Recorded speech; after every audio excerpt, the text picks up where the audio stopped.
Mob সংস্কৃতি দমনে সরকার ব্যর্থ হলে ভয়াবহ অবস্থার সৃষ্টি হবে, মন্তব্য ডক্টর কামালের। জিএম কাদেরকে গ্রেপ্তার করা না হলে সচিবালয় ঘেরাও, জানালেন নূর। বাণিজ্যিক ব্যাংক থেকে 15 কোটি ডলার কিনল কেন্দ্রীয় ব্যাংক। ঢাকা বিশ্ববিদ্যালয়ে মসজিদ নির্মাণ করছে তুরস্ক। মোরেলগঞ্জে 8 দলীয় ফুটবল টুর্নামেন্টের উদ্বোধন। দর্শক, গ্রামের কাগজের সকালের খবরে আপনাকে স্বাগত। শুনছিলেন প্রধান শিরোনাম, এছাড়াও রয়েছে রাশিফল। এবার চলুন যাওয়া যাক মূল আয়োজনে। রাজধানীর প্রেস ক্লাবে গণফোরামের 31তম প্রতিষ্ঠাবার্ষিকী উপলক্ষে আয়োজিত আলোচনা সভায় মব সংস্কৃতি দমনে সরকারের প্রতি হুঁশিয়ারি উচ্চারণ করেছেন গণফোরামের প্রতিষ্ঠাতা ও বিশিষ্ট আইনজীবী ডক্টর কামাল হোসেন। তিনি বলেন, সন্ত্রাস, সংঘর্ষ ও মব সংস্কৃতি যদি দমন না করা হয় তবে দেশে ভয়াবহ পরিস্থিতি তৈরি হবে। তিনি 24-এর ছাত্র জনতার গণ অভ্যুত্থান ও মুক্তিযুদ্ধ সহ সব শহীদদের প্রতি শ্রদ্ধা জানান এবং সতর্ক করেন অশুভ শক্তি যেন স্বাধীনতার চেতনা ও গণ আন্দোলনের বিজয়কে বাধাগ্রস্ত করতে না পারে। আলোচনা সভায় আরও বক্তব্য রাখেন বিএনপির স্থায়ী কমিটির সদস্য ডাক্তার জাহিদ হোসেন, বাসদের উপদেষ্টা খালেকুজ্জামান এবং সিপিবির সাবেক সভাপতি মুজাহিদুল ইসলাম সেলিম।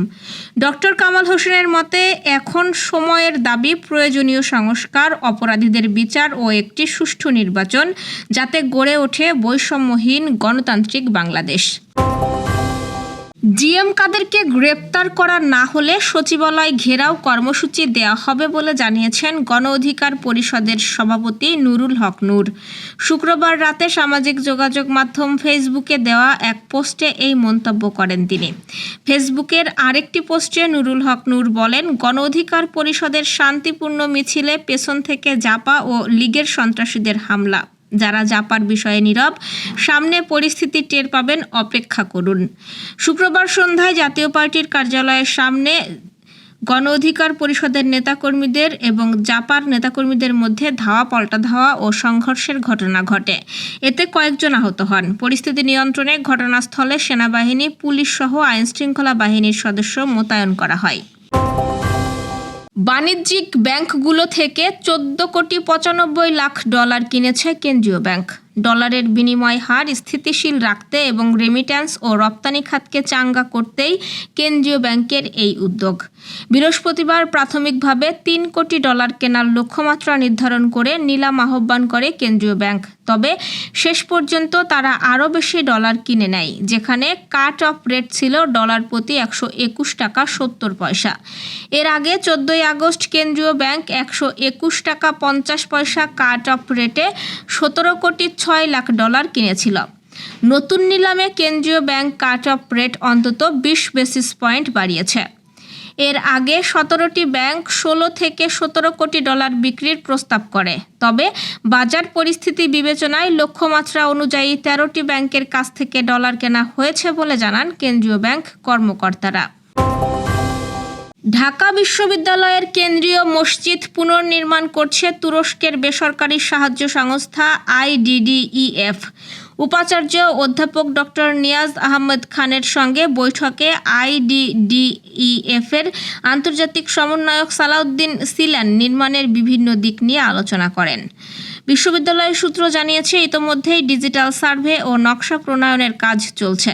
শিগগিরই সমঝোতা স্মারক স্বাক্ষরের পর নির্মাণ কাজ শুরু হবে। উপাচার্য বলেন, আধুনিক সুযোগ সুবিধা সম্বলিত এই মসজিদ কমপ্লেক্স নির্মাণের মধ্য দিয়ে শিক্ষক, শিক্ষার্থী সহ বিশ্ববিদ্যালয় পরিবারের দীর্ঘদিনের প্রত্যাশা পূরণ হবে। তিনি তুরস্কের IDDEF কর্তৃপক্ষকে ধন্যবাদ জানান। এদিকে বিশ্ববিদ্যালয়ের মেডিকেল সেন্টার সংস্কারেও সহযোগিতা করছে তুরস্কের টিকা সংস্থা। সমঝোতা স্মারক অনুযায়ী ইতোমধ্যে সংস্কার কাজ শুরু হয়েছে। উন্নত রোগ নির্ণয়, আধুনিক থেরাপিউটিক সুবিধা, গবেষণা সরঞ্জাম এবং জরুরি সেবার জন্য অত্যাধুনিক অ্যাম্বুলেন্স সরবরাহ করবে সংস্থাটি। বাগেরহাটের মোরেলগঞ্জে আরাফাত রহমান কোকো 8 দলীয় ফুটবল টুর্নামেন্টের উদ্বোধন হয়েছে। আমাদের প্রতিনিধি গণেশ পাল জানিয়েছেন, দৈবজ্ঞহাটি ক্রীড়া সংস্থার আয়োজনে শুক্রবার বিকেল 5টায় এই টুর্নামেন্টের উদ্বোধন হয়। প্রধান অতিথি হিসেবে এর উদ্বোধন করেন জাতীয়তাবাদী মুক্তিযুদ্ধের প্রজন্ম কেন্দ্রীয় সংসদের সাধারণ সম্পাদক এবং বাগেরহাট ৪ মোরেলগঞ্জ শরণখোলা আসনের দলীয় মনোনয়ন প্রত্যাশী ইব্রাহিম হোসেন। দৈবজ্ঞহাটি ফুটবল মাঠে আয়োজিত খেলায় সভাপতিত্ব করেন দৈবজ্ঞহাটি ক্রীড়া সংঘের সভাপতি রানা দিহিদার। উদ্বোধনী দিনে দৈবজ্ঞহাটি ক্রীড়া সংঘ ৩-১ গোলে শরণখোলা ক্রীড়াচক্র ফুটবল একাডেমিকে পরাজিত করে দ্বিতীয় রাউন্ডে ওঠে। দর্শক, এবার চলুন জেনে নিই কেমন যাবে আপনার আজকের দিন অর্থাৎ ৩০ আগস্টের সম্ভাব্য রাশিফল। মেষ রাশির ক্যারিয়ারের জন্য সময় ভালো থাকবে। জীবনে কিছু নতুন চেষ্টা করতে পারেন। বিনিয়োগ করলে লাভ হবে। ব্যবসায়ে সম্প্রসারণের পরিকল্পনা করতে পারেন এবং আগামীকালও যে কোনো কাজে ভবিষ্যতে শুভ ফল দেবে। বৃষ রাশি, জীবনের নতুন সুযোগ আসবে। প্রেমের জীবনে নতুন রোমাঞ্চকর মোড় আসবে। নতুন সংযোগ তৈরি হবে। প্রেম এবং প্রেমিকার জন্য এই সময়টি আশীর্বাদের মতন বলা যেতে পারে। মিথুন রাশির জন্য এটি ইতিবাচক সময় হবে। প্রেমের জীবন ভালো থাকবে। জীবনসাথীর সঙ্গে সময় কাটাবেন। অর্থের সমস্যা থাকবে না এবং পুরানো বিনিয়োগ থেকে লাভ হবে। কর্কট রাশির জাতক জাতিকাদের জীবন চ্যালেঞ্জের সম্মুখীন হতে পারে। ধৈর্য সহকারে কাজ করলে সকল বাধা অতিক্রম করতে পারবেন। সিংহ রাশির জন্য আজকের দিনটি আশীর্বাদ স্বরূপ থাকতে পারে। কাজের ভালো ফল পাবেন। নতুন প্রকল্প বা লক্ষ্য অর্জনের সম্ভাবনা বাড়বে এবং আপনার পরিশ্রম ও অধ্যবসায়কে উপেক্ষা করা হবে না। কন্যা রাশির লোকদের জীবনে নতুন ইতিবাচক শক্তি আসবে, যার ফলে আপনি যে কোনো সিদ্ধান্ত বুদ্ধিমত্তার সাথে নিতে সক্ষম হবেন। অকারণ বিতর্ক থেকে বাঁচুন এবং আপনি চ্যালেঞ্জগুলো অতিক্রম করতেও সক্ষম হবেন। তুলা রাশির সম্পর্কগুলোতে বেশি মনোযোগ দিতে হবে। সম্পর্কগুলোকে উন্নত করার প্রয়োজন। সম্পর্কের সমস্যাগুলো ধৈর্য এবং বোঝাপড়ার মাধ্যমে সমাধান করুন। পেশাগত জীবনে কাজগুলো নিয়ে বেশি চাপ না নিয়ে সেগুলো সম্পন্ন করার চেষ্টা করুন। বৃশ্চিক রাশির পারিবারিক জীবনে আনন্দ আসবে। বৈবাহিক জীবন ভালো থাকবে। চাকরি এবং ব্যবসায়ে উন্নতির সুযোগ তৈরি হচ্ছে। এ সময় বিনিয়োগ করা আপনার জন্য ভালো হবে। আয়ের বিভিন্ন উৎস থেকে অর্থ লাভ হতে পারে। ধনুরাশি, অর্থ ক্ষতির সংকেত রয়েছে। বাজেটের প্রতি মনোযোগ দিন। আয় এবং খরচের মধ্যে ভারসাম্য বজায় রাখুন। অফিসের রাজনীতি থেকে দূরে থাকুন। মকর রাশির জন্য দিন ভালো থাকতে পারে। জীবনে ইতিবাচক শক্তির সঞ্চার হবে। কাজগুলোতে সফলতা আসবে। নতুন সুযোগের সদ্ব্যবহার করার সুযোগ হারাবেন না।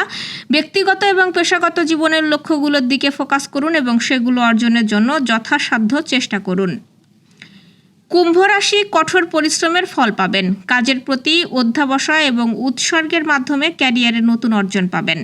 ক্যারিয়ারে বিপুল সাফল্য আসবে। আত্মবিশ্বাস বাড়বে। আপনার প্রচেষ্টার মাধ্যমে ক্যারিয়ারের উন্নতিরও নতুন পথ খুলবে। মীন রাশি, অর্থ খরচ বিবেচনা করে রাখুন। বিভ্রান্তি থাকবে, মানসিক চাপ থাকবে। অর্থনৈতিক পরিস্থিতি ভালো বলা যায় না, তবে স্বাস্থ্যের প্রতি লাপরবাহী হবেন না। কোনো সমস্যার সম্মুখীন হলে সঙ্গে সঙ্গে ডাক্তারের পরামর্শ নিন।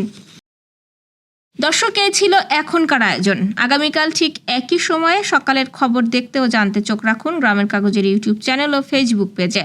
আর প্রতিদিনের খবরের আপডেট পেতে গ্রামের কাগজের ইউটিউব চ্যানেল সাবস্ক্রাইব এবং ফেসবুক পেজ ফলো করে রাখতে ভুলবেন না। আমাদের পরবর্তী খবর দেখুন বিকাল ৩টায়। শুভ বিদায়।